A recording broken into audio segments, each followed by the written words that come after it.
Кайырлы күн достар. Бүгін сіздерге овсяная каша Геркулестен жасап көрсететін боламын. Тез әрі оңай видеоны соңға дейін көріңіздер. Сіздерге ұнайды деген үміттемін. Ұнаса лайк басып, комментарий жазып кетіңіздер.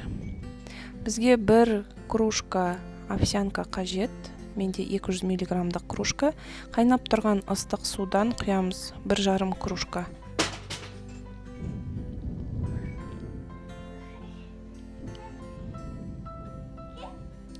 Енді қақпағын жауып 15 минутқа бұқтырып қоямыз. 15 минут өтті. Кашамыз бұғып дайын тұр. Енді бір кружка сүтті құйып,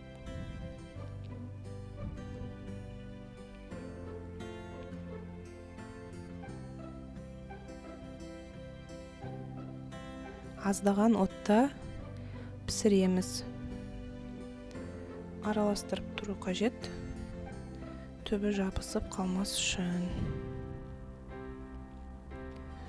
Жарты чай қасық тұз, 1 ас қасық қант,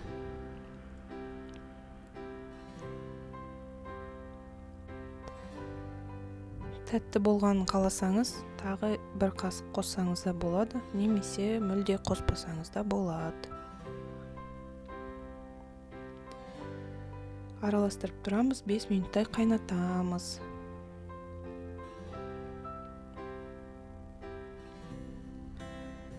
Кашамыз дайын болды. 5 минутқа қақпағын жауып қойып қоямыз. Видеоны соңға дейін көргендеріңізге рахмет. Кашамыз дайын болды. Ас болсын. Лайк басып, комментарий жазып кетіңіздер. Сау болыңыздар.